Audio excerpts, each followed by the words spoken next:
Cakuan Enterprise. Pertama sekali, misi bagi Perniagaan Cakuan Enterprise adalah untuk menjadikan nama perniagaan cakuan nombor 1 di Malaysia, dan visi bagi Cakuan Enterprise adalah untuk menjadikan santapan yang enak dan berhasiat bagi semua golongan generasi. Lokasi perniagaan Cakuan Enterprise adalah di Kampung Pegawai Batu Pahat, Johor, dan tarikh ditubuhkan adalah pada 10 Mac 2020 dengan jumlah pekerja seramai 6 orang. Aktiviti utama perniagaan Cakuan Enterprise merupakan perniagaan penjualan cokoja berbagai perisa yang merupakan produk makanan berasaskan coklat, dan jenis perniagaan bagi perniagaan Cakuan Enterprise adalah milikan tunggal.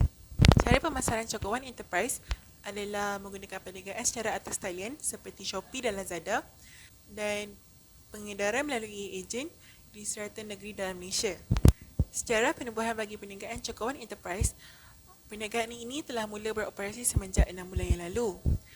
Inspirasi bagi pemilik syarikat untuk memulakan perniagaan ini adalah kerana masyarakat sekeliling beliau yang bercadang kepadanya untuk membuka syarikatnya tersendiri bagi menjual produknya kepada orang ramai. Objektif perniagaan Cakuan Enterprise adalah pertama sekali untuk memperkenalkan snack berasaskan coklat selama cakuan yang sedap dan lebih bernutrisi kepada orang ramai. Kedua, menambahkan variasi produk cakuan untuk memenuhi kehendak citarasa pengguna tanpa mengabaikan kesihatan pengguna. Bagi skop perniagaan produk Cakuan Enterprise menjalankan aktiviti perniagaan penjualan cokoja yang merupakan produk makanan berasaskan coklat kepada orang ramai. Terdapat 6 perisa produk cokoja yang ditawarkan dengan menggunakan bahan-bahan yang berbeza dan berkhasiat sebagai topping cokoja tersebut. Bagi pembungkusan cokoan, kami menggunakan balang plastik bersaiz 250 ml. Kelebihan produk cokoan yang ditawarkan adalah pertama sekali penggunaan coklat premium berkalori rendah yang tidak mudah muak dan sesuai dinikmati oleh semua golongan dari usia muda ke tua. Kedua, penggunaan buah-buahan kering, kismis dan kekacang yang berkhasiat tinggi dan belum wujud lagi di pasaran menambahkan tekstur cokoja di samping menjamin nutrisi yang seimbang. Kismis yang digunakan sebagai salah satu topping dalam cokoja kami adalah kaya dengan antioksidan, manakala kekacang pula mampu mengurangkan kolesterol dalam badan. Selain itu, bahan-bahan kering yang digunakan dalam pembuatan cokowan juga mengandungi vitamin, mineral dan serat yang padat. Antara perkhidmatan lain yang ditawarkan adalah penjualan produk cokowan secara atas talian melalui platform seperti Shopee dan Lazada. Kedua, produk cokowan dibungkus kemas dalam kotak yang dengan bubble wrap agar tidak pecah dan atau bocor sewaktu penghantaran. Ketiga, perkhidmatan penghantaran percuma bagi pelanggan yang melebihi jumlah pembelian minimum. Dan akhir sekali, pelantikan ejen cokowan di serata negeri dalam Malaysia. Assalamualaikum dan selamat sejahtera. Saya Wan Nur Ani dan saya akan membentangkan tentang rancangan pentadbiran. Di Cakuan, kami menggunakan struktur fungsian di dalam carta organisasi kami di mana struktur ini dikelaskan mengikut fungsi utama. Saya selaku pemilik dan pengurus Cakuan bertanggungjawab dalam menguruskan segala aspek perniagaan dan pengurusan. Saya dibantu oleh Leo Mehu iaitu penolong pengurus di mana beliau akan mencari pasaran baru untuk membuka cawangan baru kami, dan beliau akan mencari idea untuk menginovasikan produk kami supaya dapat kekal di pasaran dengan jangka hayat yang lebih lama. Nurin Nabila binti Mustazah selaku pengurus kewangan dan pentadbiran akan menjaga pentadbiran dan menjaga kebajikan pekerja. Nur Alia Arisa binti Bahman selaku pengawal operasi akan menjalankan kerja operasi dan memantau penyelenggaraan. Nur Amira binti Adnan selaku pengawal pemasaran akan menjalankan kerja pemasaran dan menjalankan penjualan hasil. Pekerja operasi iaitu Li Yelin bertanggungjawab dalam menjalankan operasi dan menjalankan penyelenggaraan. Pekerja pemasaran iaitu Eli Edina binti Najib Afendi bertanggungjawab dalam menguruskan pemasaran seperti mempromosikan produk. Seterusnya, saya akan membentangkan tentang imbuhan balas jasa dan insentif pekerja. Bagi jawatan pengurus, Gaji bulanan ialah RM2,800, KWSP RM364 per keso RM56 dan jumlahnya ialah RM3,220. Bagi jawatan penolong pengurus, gaji bulanan ialah RM2,600, KWSP RM338 per keso RM52 dan jumlahnya ialah RM2,990. Bagi jawatan pengurus kewangan dan pentadbiran, gaji bulanannya ialah RM2,100, KWSP RM273 per keso RM42 dan jumlahnya ialah RM2,415. Bagi jawatan pengawal operasi, gaji bulanan ialah RM1,400, KWSP RM182 per keso RM28 dan jumlahnya ialah RM1,610.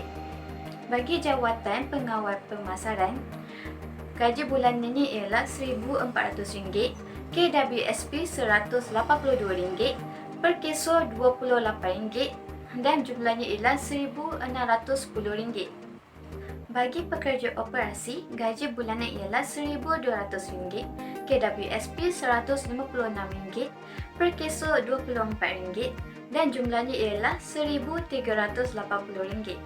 Dan bagi jawatan pekerja pemasaran, gaji bulanan ialah RM1,200, KWSP RM196 per keso RM24 dan jumlahnya ialah RM1,380. Dan jumlah bagi sebulan ialah RM14,605. Selain itu, kami juga menyediakan lain-lain kemudahan seperti cuti bergaji untuk cuti berkahwin, cuti isteri bersalin, cuti belajar, cuti kecemasan dan atas sebab kematian.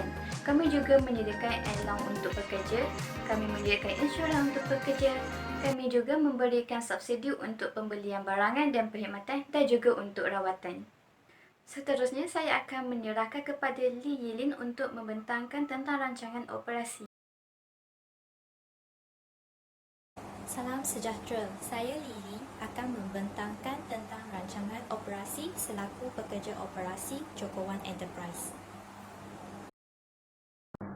Premis perniagaan Joko One Enterprise terletak di 95-5 Jalan Rahmat, Kampung Pegawai, 83,000 Batu Pahat, Johor. Lokasi ini amatlah strategik kerana terletak di pusat bandar berhampiran dengan pejabat pos, bank, taman perumahan dan kedai-kedai. Kemudahan asas yang terdapat di lokasi ini termasuklah bekalan elektrik, air, internet dan kemudahan pengepusan produk kepada pelanggan. Kami sedia beroperasi setiap hari Ahad sehingga Khamis bermula jam 8 pagi sehingga 5 petang dan cuti umum pada hari Jumaat dan Sabtu. Pelanggan boleh menghubungi kami melalui talian bebas 09-872-4612 ataupun melalui email Joko One di jokoone@gmail.com untuk bertanya tentang sebarang pertanyaan produk kami. Gambar ini menunjukkan sijil pendaftaran perniagaan Joko One Enterprise dengan nombor pendaftaran 00019124 Untuk makluman semua, Joko One masih belum membuka sebarang cawangan selain premis yang didaftarkan. Kesemua aktiviti keluar masuk pekerja adalah melalui pintu utama premis. Pejabat pentadbiran terletak di bahagian hadapan premis dan sebarang urusan pentadbiran mengenai perniagaan akan dibincang dan dibentang di ruang ini. Arrow berwarna merah pula menunjukkan laluan pemprosesan dan pembungkusan produk. Bahan-bahan mentah akan disimpan dalam stor bahan mentah, cukup diproses melalui rantaian mesin dan peralatan mengikut carta ahli pemprosesan. Produk separuh siap akan dipindahkan ke bahagian pembungkusan untuk dibungkus mengikut spesifikasi yang ditetapkan. Cukuja yang siap dibungkus akan disimpan dalam stor penyimpanan sebelum dihantar kepada pelanggan kami. Ruang-ruang lain turut disediakan kepada staf termasuklah ruang rehat, bilik air dan surau. Carta ahli pemprosesan Joko One dimulakan dengan penyukatan bahan yang diperlukan. Coklat dicairkan dan digaul dengan minyak masak. Kemudiannya, coklat yang siap diproses akan dibiarkan pada suhu bilik untuk penyejukan. Bubble Ice Chocolate dibakar dalam ketuhar pada suhu 150°C selama 20 minit dan direhatkan selama 10 minit. Seterusnya, adunan bubble rice dan coklat akan digaul sehingga sebati dengan tambahan topping yang berbeza bergantung kepada perisa. Mutu produk akan diperiksa sebelum proses pembungkusan dijalankan. Stok siap cokowan disimpan dalam stor penyimpanan dan akhirnya diangkut kepada pelanggan kami. Antara bahan mentah yang diperlukan termasuklah milk chocolate Carabao yang dibekalkan oleh Granger Chocolate Factory Store, minyak masak sunflower dari Johnson Enterprise, bubble rice chocolate, baby crunch, marshmallow serta kekacang almond, pistachio dan cashew yang dibekalkan oleh H&Z Bake, pisang kering dari Haji Imran Supplier dan strawberry, beri biru dan kismis dari Kuma Mir. Manakala peralatan dan kelengkapan yang diperlukan adalah komputer, mesin pencetak dan telefon pejabat dari Wisma Novotek Computer Store, meja, kerusi dan rak penyimpanan dari Mandy Furniture Sendirian Berhad, kipas, aircon, water dispenser, lampu dan oven dari Grand Senheng, mesin pencairan coklat dari Fresco Sendirian Berhad serta berbagai peralatan masakan dari Mr. DIY yang berdekatan.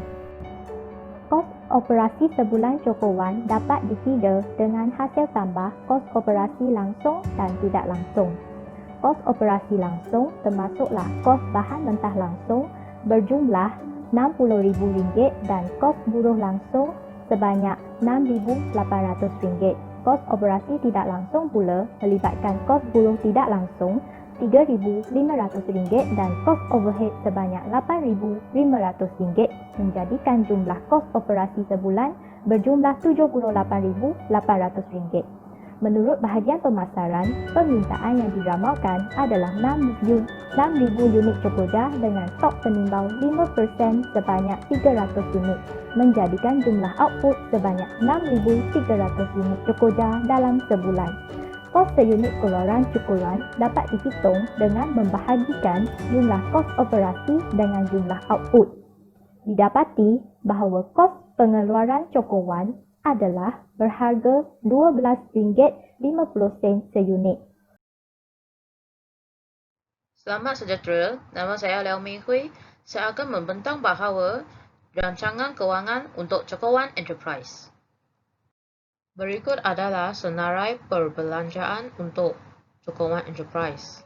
Jumlah perbelanjaan untuk Cokowan Enterprise ialah RM221,143. Perkara perbelanjaan untuk Cokowan Enterprise ialah sewa permis, gaji, utiliti, alat tulis pejabat, minyak kenderaan, bil internet, iklan dan promosi, commission agent, pelbagai perbelanjaan pemasaran, pelbagai perbelanja, insurans mesin, kos operasi, oven, mesin pencair coklat dan juga faedah atas pinjaman.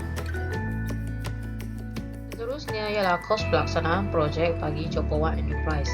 Jumlah kos pelaksanaan projek bagi Cokowan Enterprise ialah RM303,005 dan bagi jumlah aset bukan semasa ialah sebanyak RM144,900.